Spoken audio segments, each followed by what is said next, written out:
Mesdames, Messieurs, bonsoir et bienvenue aux 20h sur Equinox Télévision. À la une de ce journal, 10 jours après la catastrophe meurtrière de Bafoussam, le recasement des sinistrés coince et l'un des sites retenus est au centre d'un litige. Les populations revendiquant la propriété foncière s'opposent à l'opération de recasement sans dédommagement.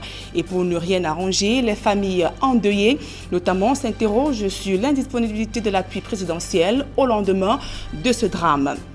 Pluie d'hommage à une figure emblématique du barreau et homme politique. Membres du gouvernement, avocats et personnalités se sont exprimés ce jour lors de l'hommage judiciaire rendu à Maître Bernard Mounard. Voilà pour le sommaire.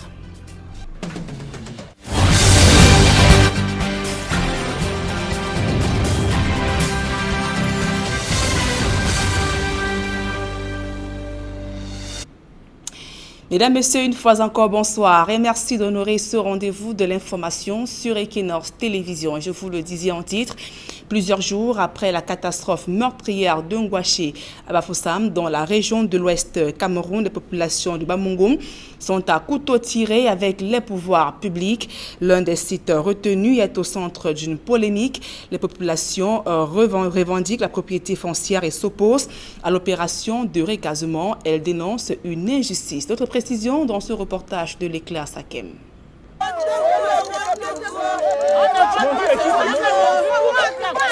Grogne et grincement de dents à Ngouaché dans l'arrondissement de Bafoussam 3e. Ils sont plus d'une cinquantaine de personnes propriétaires de l'open terre sur le site choisi pour recaser les sinistrés de Ngouaché. Ils dénoncent l'appropriation sans aucune forme de procédure, la propriété domaniale. Vous vous rendez compte que nos parents occupent ce site depuis des lustres. Mais il s'est avéré que dimanche passé, nous nous sommes rendus compte qu'il y a le génie militaire qui est venu envahir le site et a commencé le terrassement. Nous ne savons pas pourquoi cela. Si même cela avait été un cas de DUP, ça veut dire déclaration d'utilité publique, nous croyons que nous devons être notifiés. Okay. Oui, en fait, moi aussi, je suis propriétaire d'un terrain ici, d'un titre foncier. J'en ai deux. Et ça datait après le sinistre de Bamongom, Ngouaché. Le chef du village a attribué 65 hectares pour recaser les sinistrés. Nous ne savons pas que c'était chez nous qui devait venir installer les sinistrés. Malheureusement, fort étonné, nous sommes sortis il y a 4 jours par là. On a vu le génie militaire en train de terrasser nos cultures dans le champ, soit disant que c'est le chef qui les a installés. Pourtant, nous croyons que le chef devrait donner le terrain là où il a posé un terrain, il devait donner le terrain dans son champ. Il en a assez de terrain. Et nous sommes vraiment fatigués. Nous avons des familles que nous nourrissons dans ces champs depuis longtemps. Nous ne sommes pas prêts d'aller les nourrir sur le marché. Le terrain ici, mes parents sont nés dans ce champ. Et mon grand-père avait ce champ avant de mourir en 65. Et dans ce champ, c'était la coopérative. Il cultivait le café et avec ce café, il prenait soin de toute sa famille. Quand mes parents se sont donc mariés, on nous disait toujours, on a le champ ici. Et quelques temps après, on nous a initiés dans le champ. Moi, j'ai grandi dans ce champ. Aujourd'hui, les parents sont déjà vieux et nous avons pris la relève. Mais on a déjà eu beaucoup de tentatives. Mais cette fois-ci, c'est de trop. C'est de trop parce que moi, je pense, nous avons pris rendez-vous avec monsieur le maire à 10 h aujourd'hui. Nous rendus à 14 h, il n'est pas encore là. Nous ne savons pas si c'est un mépris ou quoi que ce soit. Donc nous attendons et nous continuons à attendre. Reconnaissant de l'urgence qu'il y a volé au secours des victimes du drame, ils relaisent et craignent qu'une autre catastrophe n'engendre une autre. Un collège d'avocats constitué est en charge de cette affaire. Leur terrain est en train d'être accaparé sans que la procédure d'expropriation pour cause d'utilité publique soit mise en branle. Nous avons plus de 30 titres fonciers sur cette zone. Les titres fonciers sont quand même la certification de la propriété immobilière. On ne peut pas déposséder quelqu'un qui a un titre foncier comme ça, on envoie les engins terrassés et puis on le tire, on partage aux gens comme si c'était des petits gâteaux. Non, nous sommes dans un état de droit.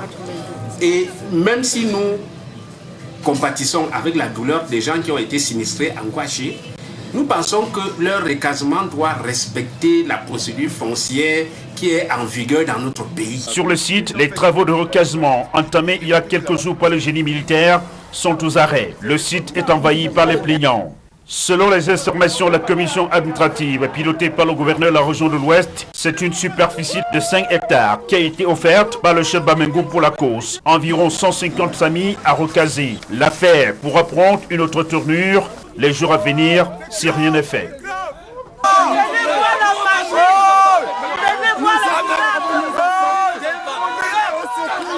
Grincements de dents se font également ressentir au sein des familles victimes, moins de 24 heures du début des obsèques officielles de ces 43 personnes ayant péri à la suite de l'éboulement de terrain. Ces familles déclarent avoir été abandonnées à leur propre compte et pour d'autres ayant perdu plusieurs membres jugent insignifiant le montant alloué et s'interrogent de ce fait sur la disponibilité de l'appui présidentiel octroyé au lendemain de ce drame. Une fois de plus, Leclerc Sakem. À quelques heures de la cérémonie d'adieu aux morts de la catastrophe de Ngouaché, nombreux sont les rescapés qui errent toujours dans les rues de Bafoussam à la recherche d'un logement. Ils crient à l'abandon de la part des pouvoirs publics. Voici là où donc je passe la nuit avec quelques voisins du quartier. Déjà depuis le sinistre, personne n'est jamais passé nous demander comment est-ce que les choses se passent. Chaque jour on nous demande de venir à la sous-préfecture, nous partons sans suite. C'est hier qu'on nous a fait comprendre qu'on a tenu une réunion où on nous faisait comprendre qu'on va se rendre à la mort aujourd'hui à 14 h pour identifier les corps, pour que chacun se rassure si effectivement ces corps ont été retrouvés au lieu du sinistre. Ce jeune enseignant est rescapé du drame qui a endeuillé sa famille. 17 de ses proches ont péri dans les décombres. L'organisation de leurs obsèques est un fardeau dont ils traînent sans un véritable accompagnement quelconque. Jusqu'à maintenant, on n'a rien. Je marche comme avec des appartements d'un fou partout dans les rues. Je monte, je descends, je ne sais quoi faire. Moi-même, je suis étonné. Et la pression ne fait que s'instaurer. Il faut. Si vous voyez déjà derrière moi, je viens de louer quelques appareils. Donc on est en train de transporter. Voilà le premier tour pour organiser déjà la veillée. Dans ce drame, j'ai perdu 17 membres de ma famille. Pour les rescapés, rien n'est plus comme avant. Seule la générosité de quelques hommes de bonne volonté leur garantit la survie et leur permet de se mettre à l'abri des intempéries dans les conditions les plus inédites. Voici le magasin dans lequel mon grand frère stockait ses mamites et ses moules. Donc après cette catastrophe, nous sommes venus balayer le sol, comme vous voyez, pour trouver un petit espace dans lequel on va déposer le matelas. Ça, c'est le matelas sur lequel on dort avec certains voisins du quartier qui n'ont où aller. Donc nous sommes ici au nombre de 20 personnes qui dorment ici. Au lendemain de la survenue de la tragédie, il avait été annoncé une enveloppe de 200 millions de francs CFA, soit 100 millions pour le recasement des sinistrés et 100 autres millions devront être alloués à l'organisation des obsèques prévues ce samedi à la place des fêtes de Bafoussam, sous la houlette du Premier ministre, chef du gouvernement. Et les hommages officiels sont prévus demain samedi pour les décédés de l'éboulement de terrain meurtrier de Ngouaché à Bafoussam dans la région de l'Ouest. La cérémonie aura lieu à la place des fêtes du chef-lieu de la région de l'Ouest Cameroun et sera présidée par le Premier ministre Joseph John Ngouté. Et dans la région du nord-ouest Cameroun à présent, la situation sécuritaire se normalise peu à peu malgré l'impact des violences derrière de la crise anglophone. C'est du moins l'avis du ministre Paul Atangandi qui a donc séjourné dans cette partie du pays au cours d'une réunion de sécurité avec l'ensemble des forces vives. Le ministre a accusé les conducteurs de moto de favoriser les kidnappings et enlèvements. D'autres précisions dans ce reportage de Stelambou et Gizogo. À Bamenda, la situation sécuritaire vire de plus en plus vers le calme, mais on peut encore mesurer l'impact, la densité des combats. Comme vous l'apercevez derrière moi sur ce véhicule du groupement spécial d'opération de la police, les impacts de balles sont suffisamment considérables, lesquels montrent combien les combats ont souvent été acharnés ici dans le chef-lieu de la région du nord-ouest Bamenda. Le ministre de l'administration territoriale se trouve donc sur place pour évaluer cette situation sécuritaire. Au nom du chef de l'État qui m'a instruit de tenir cette réunion d'évaluation sécuritaire avec vous, je voudrais sincèrement vous témoigner les encouragements du chef de l'État et du haut commandement pour le travail que vous avez abattu depuis bientôt 3 ans pour amener la paix et la tranquillité dans la région du Nord-Ouest. Il faut dire qu'aujourd'hui, on entend de moins en moins les coups de feu dans la ville. Les confrontations sont de plus en plus rares, mais les forces de défense et de sécurité restent sur le pied d'alerte pour mener des opérations contre les combattants sécessionnistes. Et effectivement, tous les corps, gendarmerie, police, armée, sont mobilisés sur le terrain.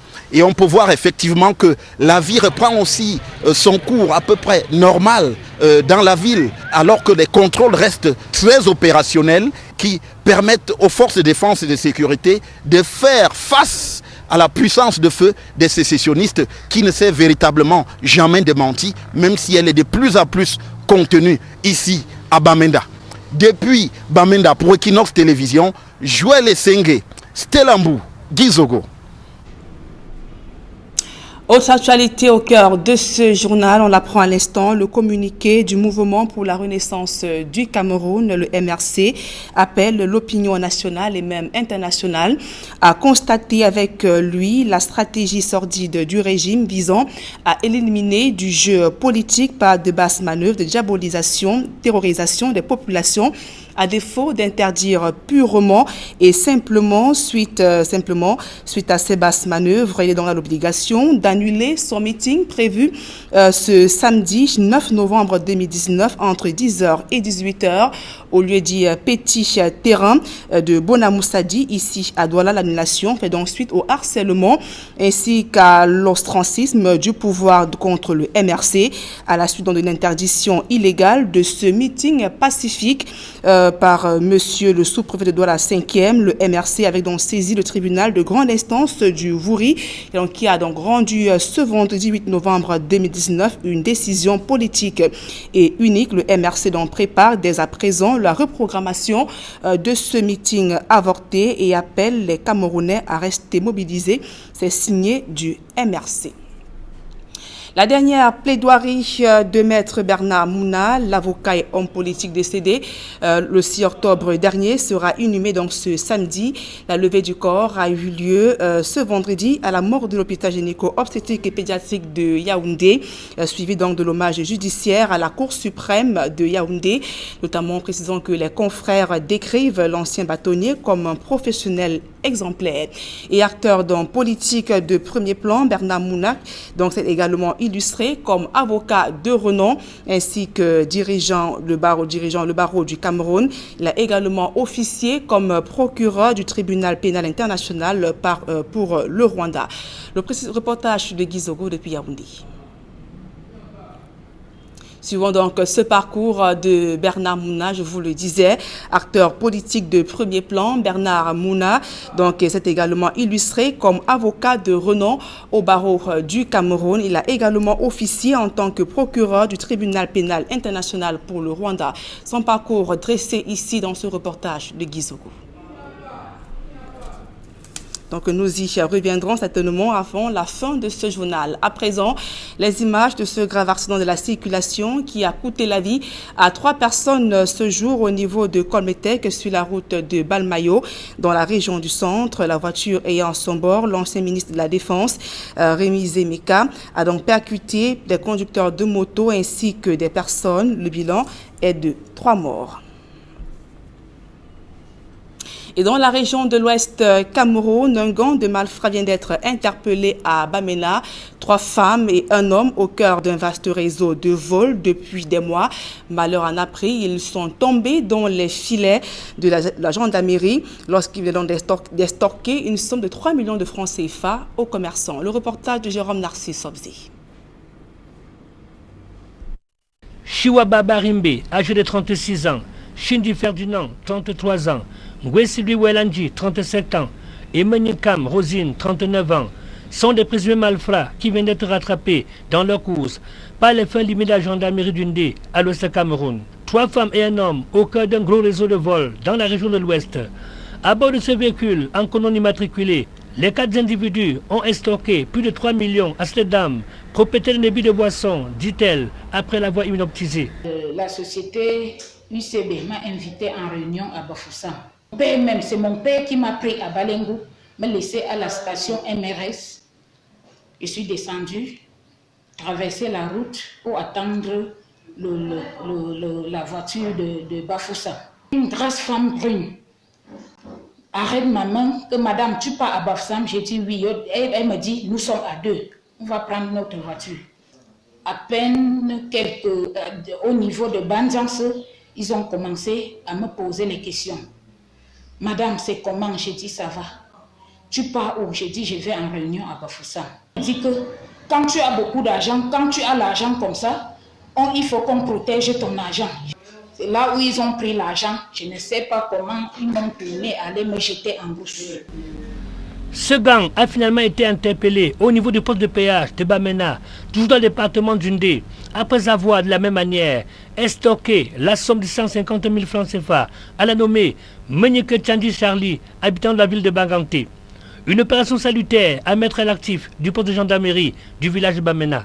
Et dès qu'ils ont été saisis par cette dame, ils ont appelé ceux qui étaient au poste de péage de Bamena.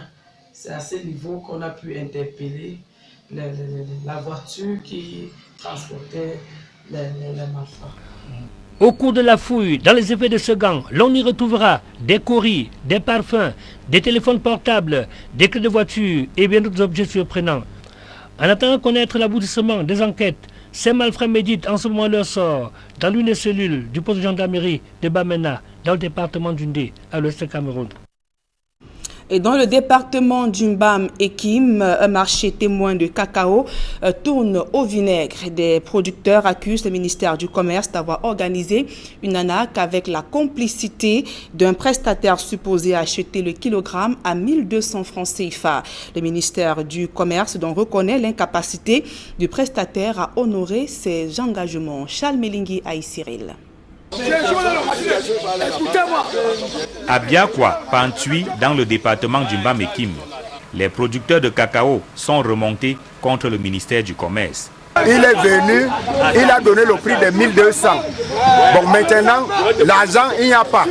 Le cacao est parti. Mes enfants sont dehors. À cause de quoi? Mon cacao est parti. Je vis comme ça là. Ils ne doivent plus venir nous déranger. Ils prennent les argents, ils viennent donner aux corsaires. On dit que c'est le marché du ministre. Nous sommes là, nous les planteurs, on n'a rien. Les corsaires nous torturent. Pour bien comprendre, il faut remonter à la campagne de vente groupée organisée par le MINCommerce. Les producteurs de Biakwa sont invités à rassembler leurs récoltes pour les vendre à un prestataire désigné par le MINCommerce et qui achète à 1200 francs CFA le kilogramme. 158 tonnes de cacao sont ainsi stockées par les producteurs. Mais contre toute attente, le prestataire ne payera qu'une partie avant de disparaître. Il était question de livrer les 30 tonnes restantes. Malheureusement, depuis 4 jours, non seulement les camions ne sont pas arrivés, non plus l'argent. Et nous savons que quand le producteur apporte son cacao, il doit être désintéressé. Et surtout que c'était un marché témoin. Le responsable du magasin du PA3C me disait qu'il ne s'entretient qu'avec l'intermédiaire qui est au niveau de Biakwa. Les responsables même ne sont pas joignables. Interrogé sur ce manquement, le ministère du Commerce reconnaît la difficulté pour le prestataire à tenir ses engagements qu'il aurait finalement poussé à choisir la solution des revendeurs, communément appelés coxeurs. Sur le terrain, nous avons connu des difficultés. Difficultés liées au respect du prix qui a été arrêté par, qui a été proposé par le prestataire. À ce jour, le marché est clos, mais le cacao est encore stocké au niveau des OPA ayant déclaré les tonnages. C'est dire en conclusion que l'OPA fêtière Corpobi a procédé au coxage parce qu'on ne saurait justifier que le tonnage déclaré soit clos alors que effectivement les OPA détiennent encore du cacao. C'est dire qu'ils ont fait le porte-à-porte. Sollicité pour arbitrage, le préfet du Bam-et-Kim va profiter du lancement de la campagne cacaoyère dans son département pour exiger le respect des engagements pris. Le cacaoculteur du Bam-et-Kim ne peut pas être un mendiant parce qu'il fait beaucoup d'efforts et il doit recevoir la juste récompense de ses efforts. Ce cacaoculteur ne devrait pas être celui qui commande l'argent aux acheteurs avant le marché. Vous devez comprendre la souffrance et la douleur endurée par ces producteurs et ne leur proposer que les justes prix conformes au prix du jour. C'est le 18 octobre dernier que la vente groupée de cacao a été organisée par le ministère du Commerce à Biakwa. Une date cauchemardesque pour les producteurs. Et dans la région de l'extrême nord Cameroun, le trop-plein d'effectifs des élèves dans les salles de classe, l'absence de matériel didactique ainsi que table-banc freinent le bon déroulement des cours dans plusieurs écoles. Et pour pallier à tous ces manquements, le comité local de développement vient d'apporter un appui aux établissements scolaires. Le reportage de Michel Ngachou et de Amadou Daïrou. Vous les envoyez tous au sud Cameroun. Est-ce que les petits ont besoin de nous pour développer leur économie? Il y a quelques jours, les déclarations de l'élu de l'extrême nord sur la situation des élèves dans cette partie du pays lors d'une réunion du parti au pouvoir en présence du président de l'Assemblée nationale dévoilait le calvaire de ces Camerounais de demain en matière d'éducation et d'infrastructure chez la fille aînée du renouveau. 6% seulement des élèves à l'extrême nord sont scolarisés. Depuis plus de 20 ans, Monsieur le Président, nous avons le ministère de l'Éducation de base, de Mme Amman, en passant par Mme Youssouf, en passant par Mounouna, en passant par Bayaoula. Tout ce monde-là est passé dans l'éducation. Jusqu'à présent, nos enfants sont assis à notre école. Aux propos placés dans son contexte, voici une salle de classe. C'est sur des briques de béton que ces enfants du primaire prennent des cours. Ceux du secondaire sont assis à même le sol, quoique difficile pour eux d'avoir des conditions exemplaires. Le pire étant à éviter, la commune de Cruchutem, en Belgique, vient au secours de Soulédé en remettant table-banc et manuel scolaire à travers le comité de développement de ce village. Nous sommes dans un endroit très pauvre, la population est assez pauvre, donc il est question pour le comité de développement et tous ceux qui s'y prêtent à accompagner le gouvernement dans l'amélioration des conditions de scolarisation de nos enfants. Soulédé enfin peut respirer un bol d'air. C'est 13 établissements au compteur qui reçoivent les dons. Un enfant qui n'est pas bien assis, vraiment l'enseignant lui-même là est un peu frustré. Je voudrais me joindre à Monsieur le Président, à toute la population de Soulédé pour vous manifester par notre gratitude. Une fois de plus, merci. En attendant de résoudre la situation qui met en mal ces enfants, le chapelet de problèmes n'est pas totalement égrené. On veut quand même les enseignants former, que l'État vraiment pense à nous. Une seule personne ne peut pas faire tout à la fois, de la CIR au CM2. Soulédé a reçu ses dons. Peut-être en attendront encore de pareils efforts des ressortissants de l'extrême nord pour endiguer le phénomène. Un petit cadeau, croisez-les. Décédé le 6 octobre dernier, Maître Bernard Mouna sera inhumé ce week-end. Acteur politique de premier plan, Bernard Mouna, qui s'en est allé, s'est également illustré comme avocat de renom en dirigeant le barreau du Cameroun. Il a également officié en tant que procureur du tribunal pénal international pour le Rwanda. Le parcours social et politique de Bernard Mouna dans ce reportage que signe Gizogo. Incontestablement, avec la disparition de Bernard Mouna, c'est un acteur de premier plan du landerneau sociopolitique camerounais qui quitte la scène. Avocat de renom, il s'illustre au début des années 90 pour un retour au multipartisme avec la création du SDF dont il est l'un des fondateurs. L'affirmation de Nidjon Frundi comme le leader incontesté de ce parti le met quelque peu à l'étroit au point qu'il se résout à créer sa propre formation politique, l'Alliance des forces progressistes AFP, qu'il va diriger pendant une bonne décennie. Le souffle des années de braise retombé, il s'éloigne quelque peu du champ politique national en s'illustrant comme l'un des acteurs majeurs du tribunal pénal international sur le Rwanda à Arusha en Tanzanie. Il s'affirme également quelques années plus tard dans un rôle similaire comme enquêteur des Nations Unies sur les crimes de guerre et contre l'humanité commis dans le cadre de la crise en République centrafricaine. Bien que n'ayant pas obtenu l'alternance qu'il souhaitait au Cameroun, il était resté un défenseur acharné du respect des droits humains et de la dignité de l'homme, tout court. Précisons que Maître Benamouna sera donc inhumé ce week-end. La levée du corps a eu lieu ce vendredi à l'hôpital gynéco-obstétrique et pédiatrique de Yaoundé, suivi de l'hommage judiciaire rendu à la Cour suprême. Les confrères décrivent l'ancien bâtonnier comme un professionnel exemplaire. À présent, ce public reportage, la Société anonyme des brasseries du Cameroun récompense les meilleurs élèves qui se sont donc illustrés durant l'année scolaire, donc à l'occasion de la 3e édition du prix de l'excellence du MINSEC. Plus de précisions dans ce reportage. Après une 2e édition réussie en 2018, le groupe SABC a rempli cette année 2019 avec la 3e édition du prix d'excellence MINSEC groupe SABC.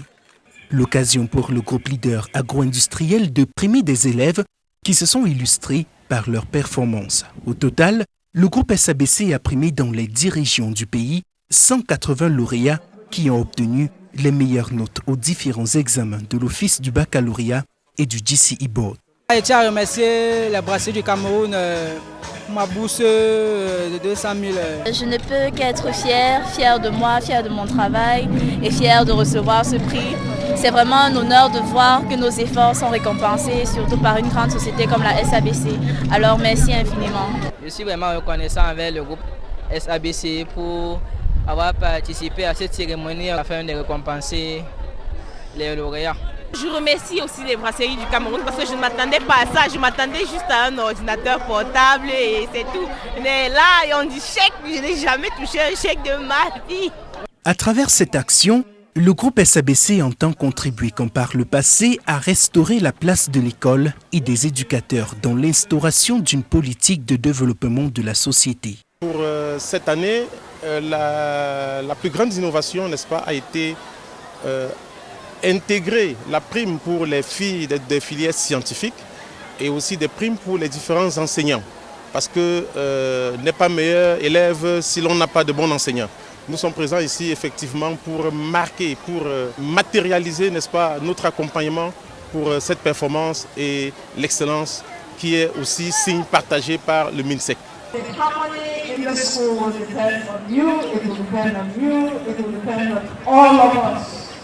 I think the head of state is doing a lot, and we are going to try to do more, at least to show Cameroon what a reference institution should look like.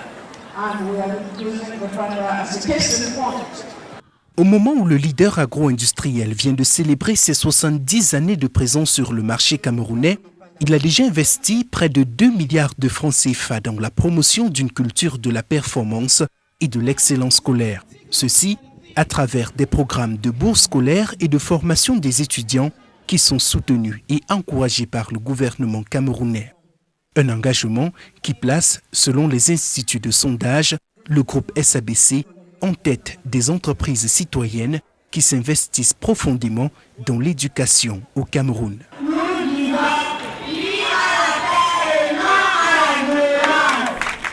Fin de ce journal, mesdames et messieurs, merci pour votre aimable attention. Dans un instant, le débrief du journal avec Serge Aléoto et ses invités sur le plateau d'Equinox Soir en direct de Yaoundé. Passez donc d'agréables moments en compagnie de nos programmes.